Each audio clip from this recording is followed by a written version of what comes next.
Hello friends, आप सभी को मेरे YouTube चैनल में स्वागत है। दुख क्या है? सुख और दुख हमारे जीवन में आते ही रहते हैं। खुशी और गम एक ही सिक्के के दो पहलू हैं और हर एक पहलू जिंदगी में दस्तक देता है। इस कहानी में भी यही बताया गया है। एक खुशहाल परिवार जिसमें माता पिता, दादा और भाई बहन थे। उन्हें अपनी खुशियों पर नाज था। एक दिन ऐसा आया जब पिता ने साथ छोड़ दिया।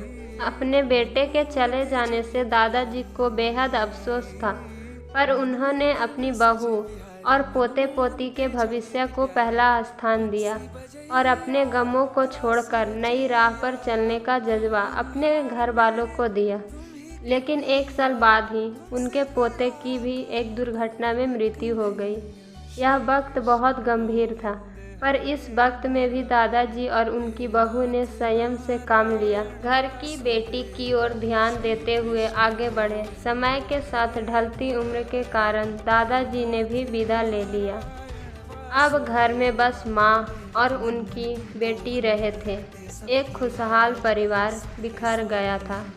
अब बेटी बड़ी हो रही है, जिसके जीवन में अहम फैसले उसके सामने हैं, पर मन में उदासी और बेचैनी है।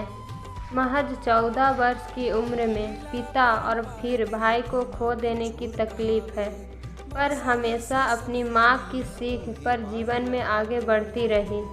हमेशा एक हंसता हुआ चेहरा लिए ही उसने अपने जीवन को गले से लगा लिया।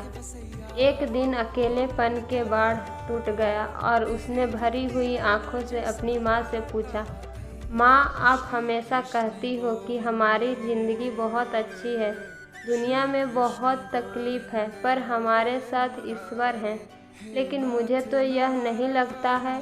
एक एक करके सब चले गए। आज हमारे पास केवल उनकी यादें हैं और कुछ भी नहीं। तब माँ ने अपनी बेटी को जवाब दिया, बेटा, मैं मानती हूँ कि तूने बहुत कम उम्र में अपने पिता और भाई को खो दिया।